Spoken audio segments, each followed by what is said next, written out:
The hot summer sun was beating down on Highway 45 when Officer Martinez saw the motorcycle speeding past his hiding spot behind the old oak tree. He had been sitting there for almost 2 hours that Tuesday afternoon, watching cars come and go, on the long stretch of road that connected the small town of Millbrook to the bigger city 50 miles away. Most drivers were careful on this part of the highway because everyone knew the police liked to set up speed traps here. But this motorcycle rider seemed different. Martinez squinted through his sunglasses and watched the bike getting smaller in the distance. It was a big Harley Davidson, the kind that made a deep rumbling sound that you could hear from far away. The rider looked old from what Martinez could see. His hair was completely white and flowing behind him in the wind. He was wearing what looked like an old leather jacket, the brown kind that gets darker and more worn with age. The man sat straight on his bike, not hunched over like younger riders often did. There was something about the way he rode that made Martinez think this was not just any ordinary biker. Martinez started his patrol car and pulled out onto the highway. The speed gun had clocked the motorcycle at 68 miles per hour in a 55 zone. It was not the worst speeding he had seen that day, but it was still over the limit, and Martinez had a job to do. He flipped on his lights and siren and began to catch up to the Harley. The motorcycle was still moving fast, but Martinez noticed that the rider kept checking his mirrors. Most people who were speeding would either slow down right away when they saw police lights or try to go faster to get away. This rider did neither. He just kept going at the same speed, looking back every few seconds like he was making sure the police car was still there. When Martinez got close enough, he could see more details about the rider. The man had to be at least 70 years old, maybe older. His white hair was long enough to blow in the wind, and his face looked weathered like someone who had spent many years outdoors. The leather jacket he wore was covered in patches, though Martinez could not make out what they said from his position behind the motorcycle. Some of the patches looked official, like the kind that military people or motorcycle clubs wore. Others seemed older and more faded, as if they had been on that jacket for many years. The rider finally began to slow down and move toward the right side of the road. Martinez was surprised by how smoothly the old man handled his bike. Most elderly people Martinez dealt with were nervous when they got pulled over, but this rider seemed calm and in control. He found a good spot on the shoulder where the ground was level and there was plenty of room for both vehicles. The motorcycle came to a stop, and the rider immediately put both hands on his handlebars where Martinez could see them clearly. This was exactly what police officers like to see during traffic stops. It showed that the person understood proper procedures and was not going to cause any trouble. Martinez parked his patrol car about 20 feet behind the motorcycle and took a moment to call in the stop to dispatch.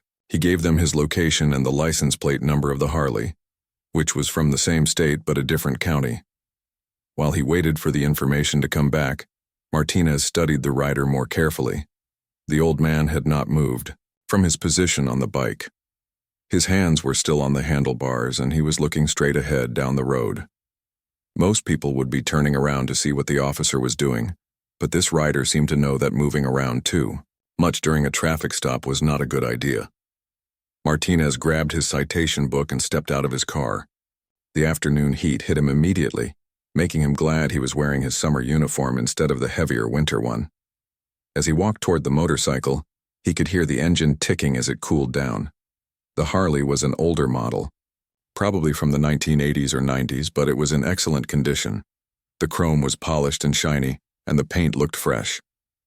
This was clearly a bike that was well cared for by someone who took pride in keeping it running perfectly. When Martinez got closer, he could finally see some of the patches on the rider's jacket. There were several small ones that looked like they might be military unit patches, though he could not read the words on them from where he was standing. There was also a larger patch on the back of the jacket that had an eagle on it, but Martinez would have to walk around to the other side to see it clearly. The leather jacket itself was old, but well maintained, just like the motorcycle. It had the soft, worn look that only came from years of use, but there were no rips or tears in it. Martinez approached the left side of the motorcycle, staying in a position where he could see the rider's hands at all times. This was basic police procedure that he had learned at the academy and practiced hundreds of times during traffic stops. Most of the time, traffic stops were routine and boring, but officers always had to be ready for anything unexpected to happen. As he got closer to the rider, Martinez noticed that the old man had a very straight posture, like someone who was used to sitting up straight and keeping his shoulders back. Even sitting on a motorcycle, the rider looked like he was standing, at attention. The old man slowly turned his head to look at Martinez as the officer approached. His eyes were bright blue and very alert, not the tired or confused look that Martinez sometimes saw in elderly drivers. The man's face was deeply lined with wrinkles, but his expression was calm and respectful. There was something about his overall appearance that made Martinez think this was not just any regular grandfather out for a motorcycle ride. The way the man held himself, the condition of his bike and jacket, and the military-looking patches all suggested that there was more to the story than a simple speeding ticket. Martinez stopped about 3 feet away from the motorcycle and looked at the rider directly. He was ready to begin what he thought would be a routine traffic stop, but something in the back of his mind told him that this encounter might turn out to be different from what he expected. The old man was waiting patiently for Martinez to speak, his hand still visible on the handlebars and his expression showing the kind of respect that police officers appreciated, but did not always receive from the people they stopped on the highway. "Good afternoon, Sir," Martinez said as he approached the motorcycle rider. "Do you know why I stopped you today?" The elderly man turned slowly in his seat, and Martinez got his first clear look at the rider's face. The man had to be in his 70s, with deep lines around his eyes that spoke of many years spent squinting into the sun and wind. His skin was tanned and weathered like old leather, but his blue eyes were sharp and alert. There was something commanding about his presence, even sitting on a motorcycle on the side of a highway. "I suppose I was going a bit fast, officer," the old man replied with a slight smile. His voice was deep and strong, not the shaky voice Martinez expected from someone his age. There was an accent there too, something that sounded like it might be from the South, but it was hard to tell. The man spoke clearly and respectfully, the way people did when they were used to dealing with authority figures. Martinez noticed that the rider had not made any excuses or tried to argue about the speeding. Most people immediately started explaining why they were going fast or claimed they did not realize how fast they were going. Martinez pulled out his citation book and clicked his pen. "I clocked you at 68 in a 55 zone," he said. "Can I see your driver's license and registration, please?" The old man nodded and slowly reached into the inside pocket of his leather jacket. Martinez watched his movements carefully, but there was nothing threatening about the way the rider moved. His actions were deliberate and smooth, like someone who had been through this process many times before and knew exactly what to do. "Here, you go, officer," the man said, handing over a worn leather wallet and some folded papers from his jacket pocket. Martinez took the documents and glanced at the driver's license. The name read Colonel James Mackenzie, and the address was from a town about 200 miles south of where they were now. The birth date on the license showed that Mackenzie was 74 years old. Martinez looked at the registration papers and saw that the Harley-Davidson was registered to the same James Mackenzie at the same address. "Thank you, Colonel Mackenzie," Martinez said, noting the military title on the license. "I will be right back." Mackenzie nodded and put his hands back on the handlebars of his motorcycle. Martinez walked back to his patrol car, but as he did, he noticed something strange happening on the highway. Several cars were slowing down as they passed the traffic stop, and some drivers were pointing in their direction. This was not unusual by itself since people were always curious about police stops, but there seemed to be more interest than normal. Martinez got into his patrol car and started typing Mackenzie's information into his computer system.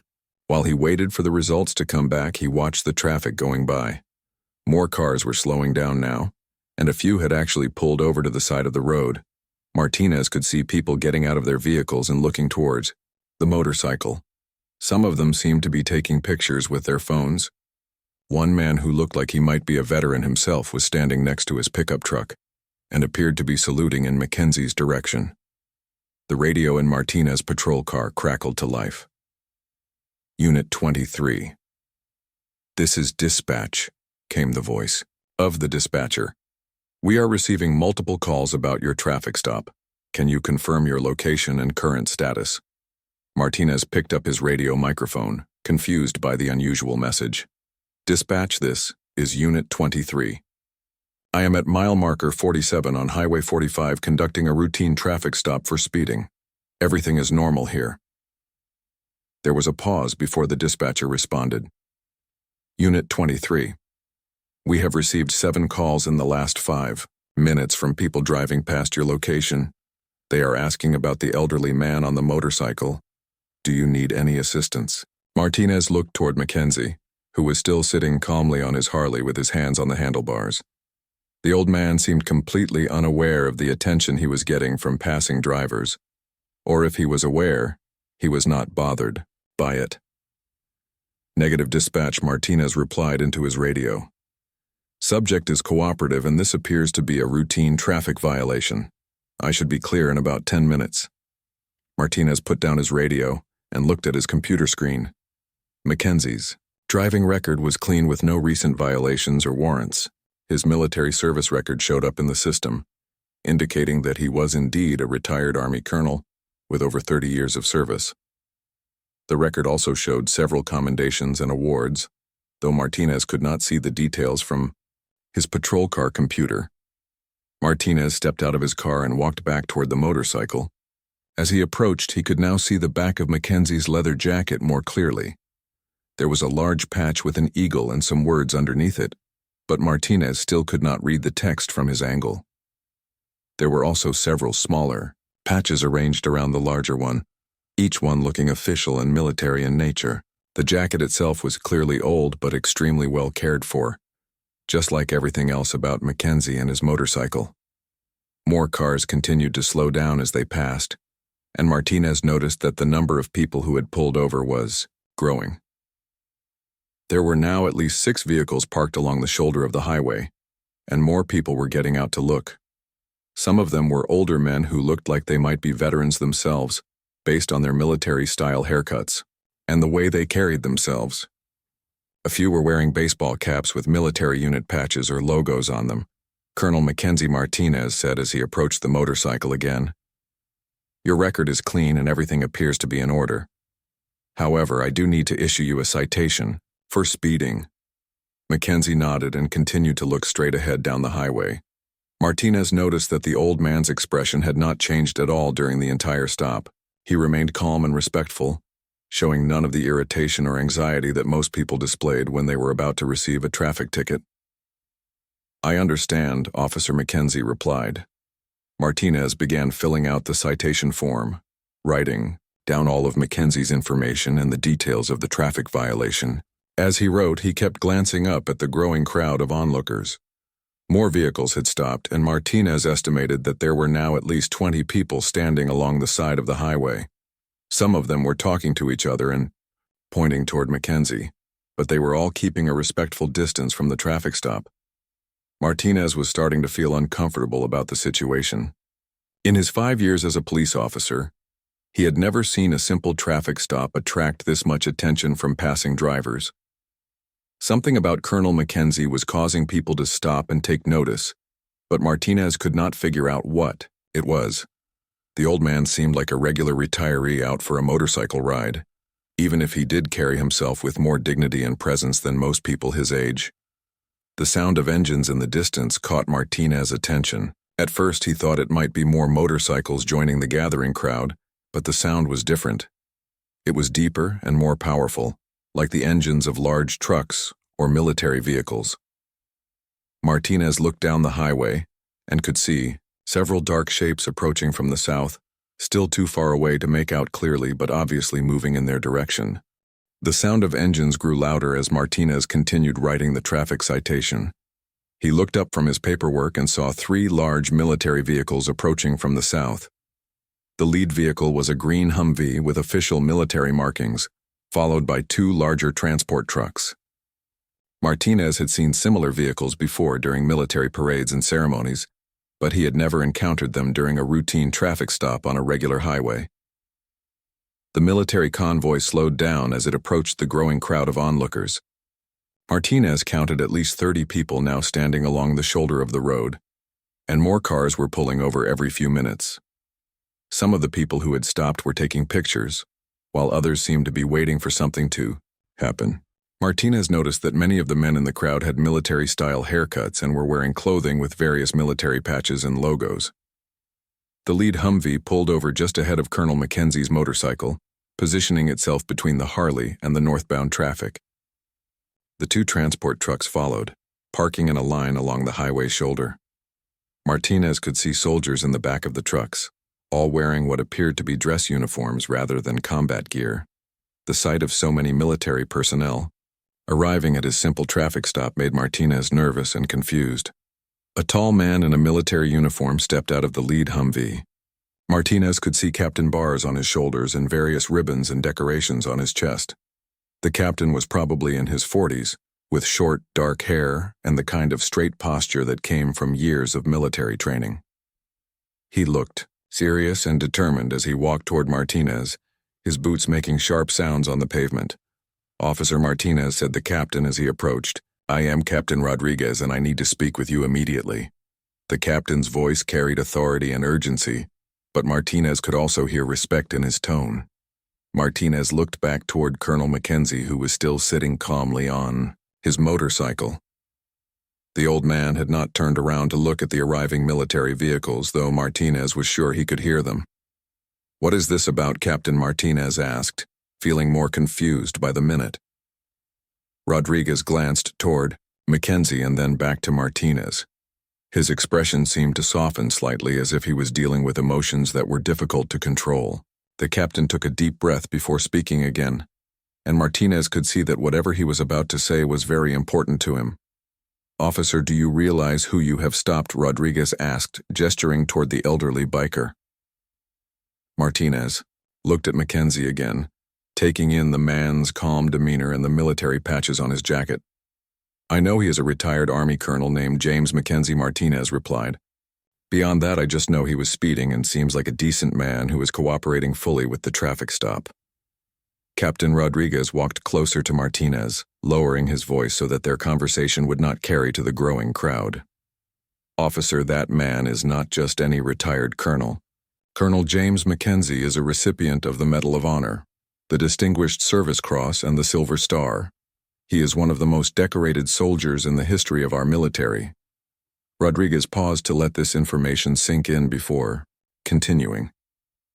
Martinez felt his stomach begin to twist as he realized that this traffic stop was becoming much more complicated than he had expected.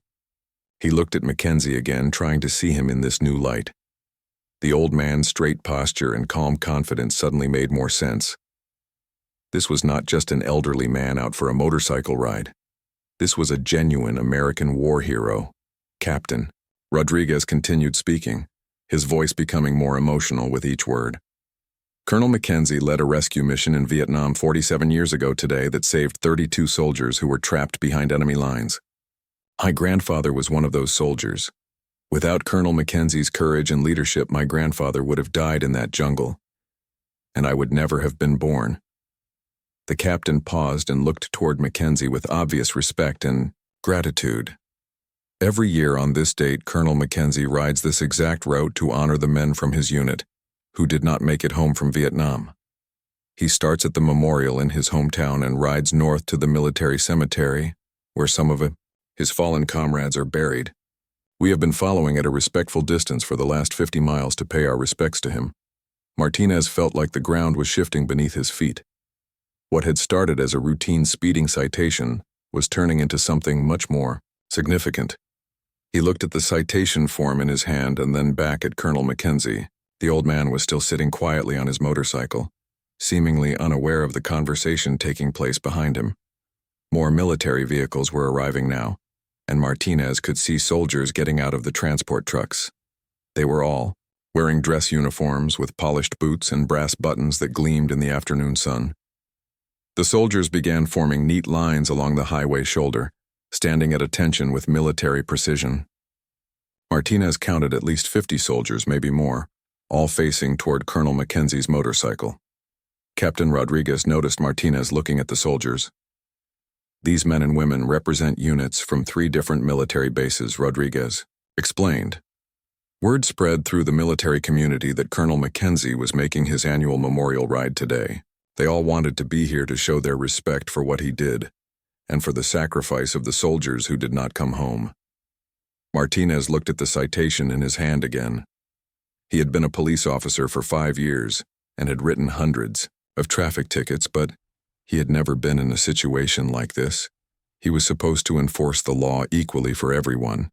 But how do you give a speeding ticket to a Medal of Honor recipient who was honoring fallen soldiers on the anniversary of a heroic rescue mission? The crowd of civilian onlookers had grown even larger, and Martinez could see people taking pictures and videos with their phones. Some of them seemed to understand the significance of what was happening, while others appeared confused but interested. A few older men who looked like veterans were standing with their hands over their hearts or giving military salutes toward Mackenzie. Captain Rodriguez seemed to sense Martinez's internal struggle. "Officer, I'm not asking you to ignore your duties," he said quietly.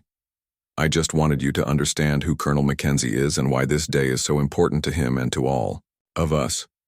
Whatever you decide to do is your choice, but I hope you will consider the circumstances." Martinez looked toward Colonel Mackenzie one more time. The old man had finally turned slightly in his seat and was watching the soldiers who had lined up along the highway. For the first time since the traffic stop began, Martinez could see emotion on Mackenzie's face. The colonel was looking at the young soldiers with pride and gratitude, and Martinez thought he could see tears beginning to form in the old man's eyes. Martinez stood frozen in place, holding the half-written citation in his trembling hand. The weight of Captain Rodriguez's words was settling in his mind like a heavy stone. Medal of Honor recipients were the highest decorated soldiers in the American military, and Martinez knew that fewer than 4,000 people had ever received this honor in the entire history of the United States. He was looking at a living legend, someone whose actions had saved lives and changed the course of history. The soldiers along the highway had now formed perfect lines, standing so still they looked like statues. Martinez could see the discipline and respect in their posture as they waited for whatever was going to happen next. Some of the soldiers looked very young, probably fresh out of basic training, while others appeared to be seasoned veterans with multiple deployment patches on their uniforms. Despite their different ages and ranks, they all shared the same expression of deep respect for Colonel Mackenzie. Martinez walked slowly toward Mackenzie's motorcycle, still unsure of what he was going to do. The colonel had turned back to face forward and was gripping his handlebars again, but Martinez could see that the old man's hands were not as steady as they had been before. The arrival of so many soldiers seemed to have affected Mackenzie emotionally, though he was clearly trying to maintain his composure. "Colonel Mackenzie," Martinez said softly as he approached the motorcycle. Mackenzie turned to look at him, and Martinez could see that the old man's blue eyes were indeed filled with tears. The weathered face that had seemed so strong and controlled now showed the vulnerability of someone who was remembering painful losses from long ago. "Yes," Officer Mackenzie replied, his voice still strong despite the emotion Martinez could see in his eyes. Martinez looked down at the citation in his hands and then back up at the colonel. Behind them, the crowd of soldiers and civilians waited in complete silence, as if everyone understood that something important was about to happen. "Colonel," Martinez began, then stopped and started again. "Sir, I want you to know that it has been an honor to meet you today. I had no idea who you were when I stopped you for speeding, but Captain Rodriguez has told me about your service and about what you did in Vietnam." Martinez paused, trying to find the right words to express what he was feeling. Mackenzie nodded slowly but did not speak. Martinez could see that the old man was struggling with his own emotions as he thought about the soldiers who had died so many years ago. The annual memorial ride was clearly difficult for Mackenzie, a way of dealing with memories that were both painful and precious. Martinez made his decision. He tore the citation form in half and put the pieces in his pocket. "Colonel Mackenzie," he said in a clear voice that carried to the waiting soldiers and civilians, "I am not going to give you a ticket today. What you are doing to honor your fallen comrades is far more important than a few miles per hour over the speed limit." A cheer went up from the crowd of onlookers, and Martinez could see several of the soldiers smiling despite their formal positions. Mackenzie looked surprised by Martinez's decision, as if he had been prepared to accept the citation without complaint. The old colonel extended his hand toward Martinez, who shook it firmly. "Thank you," Officer Mackenzie said quietly. "You did not have to do that, but I appreciate your understanding." Martinez nodded and stepped back from the motorcycle. He felt good about his decision, knowing that sometimes being a good police officer meant understanding when to show mercy and compassion, rather than simply enforcing rules. Captain Rodriguez approached them both, his face showing approval of Martinez's choice. "Colonel Mackenzie," he said formally, "on behalf of all the soldiers here today, we would like to escort you to the cemetery, if you would allow us that honor." Mackenzie looked at the long line of military vehicles and soldiers, his expression showing both gratitude and surprise. "That would mean a great deal to me," Captain Mackenzie replied. Rodriguez nodded and signaled to his soldiers, who began moving toward their vehicles with the same precision they had shown while standing at attention. The civilian onlookers started returning to their cars as well, though many of them continued, taking pictures of the historic scene. Martinez watched as the soldiers climbed back into their transport trucks and the captain returned to his Humvee. Mackenzie started his Harley-Davidson, and the familiar rumble of the big motorcycle engine filled the air. The colonel looked back at Martinez one more time and gave him a small salute, which Martinez returned even though he was not military. The race. Convoy began to move, with Captain Rodriguez's Humvee taking the lead position. Colonel Mackenzie followed closely behind on his motorcycle, and the two transport trucks brought up the rear. Martinez stood beside his patrol car and watched as the procession pulled back onto Highway 45 and continued north toward the military cemetery. As the vehicles disappeared in the distance, Martinez felt a sense of pride in what had just happened. He had been part of something much bigger than a simple traffic stop. He had witnessed a living piece of American history and had played a small role in honoring the sacrifice of soldiers who had died defending their country. The afternoon sun was starting to get lower in the sky, casting long shadows across the empty highway. Martinez got back into his patrol car and sat for a moment, thinking about what he had just experienced. He pulled out his radio and called dispatch to let them know that the traffic stop was complete and that he was back in service. The dispatcher asked if everything had gone well, and Martinez replied that it had been one of the most memorable stops of his career. As Martinez drove back to his regular patrol area, he thought about Colonel Mackenzie's annual memorial ride and the dedication it took to honor fallen soldiers year after year. The old man's quiet dignity and the respect shown by the soldiers who had come to escort him made Martinez proud to be an American and grateful for the men and women who had served their country with such courage. Martinez knew that he would never forget this day or the lesson he had learned about honor, sacrifice, and the importance of remembering those who had given their lives for freedom. The routine traffic stop had turned into something extraordinary, reminding him that heroes sometimes traveled the same roads as everyone else, carrying their memories and their missions with quiet determination. The military convoy moved slowly down Highway 45, creating an impressive sight that caused other drivers to pull over and watch as they passed. Colonel Mackenzie rode his Harley-Davidson between the lead Humvee and the transport trucks, surrounded by the protection and respect of 50 active duty soldiers. The procession maintained a steady pace of exactly 55 miles per hour, the legal speed limit that Mackenzie had exceeded earlier that afternoon. Martinez followed the convoy at a distance, curious to see where the memorial ride would end. He had radioed his supervisor to explain the unusual situation and had been given permission to observe the ceremony at the military cemetery. As they traveled north, more people along the route seemed to recognize what was happening. Families came out of their houses to stand in their yards and wave at the passing vehicles. Some people held small American flags, while others simply stood with their hands over their hearts. At several points along the route, other veterans joined the procession. Martinez watched as individual motorcycles and cars fell in behind the military trucks, creating an even longer convoy of people who wanted to honor Colonel Mackenzie's mission. Some of the joining vehicles had military bumper stickers or license plates that identified their owners as veterans. Others flew small American flags from their antennas or carried signs expressing support for the troops. The convoy turned off Highway 45 onto a smaller road that led toward the hills where the military cemetery was located. Martinez could see The rows of white headstones in the distance arranged in perfect lines across the green grass. The cemetery was much larger than he had expected, with thousands of graves stretching across several rolling hills. American flags were placed beside many of the headstones, fluttering gently in the afternoon breeze. Captain Rodriguez led the convoy through the cemetery gates and along the main road that wound between the sections of graves. Martinez noticed that there were already people waiting at the cemetery, more veterans and family members who had somehow learned about Colonel Mackenzie's annual ride. They stood quietly beside the road, forming an honor guard of civilians who wanted to show their respect for the fallen soldiers being remembered. The convoy came to a stop at a section of older graves near the center of the cemetery.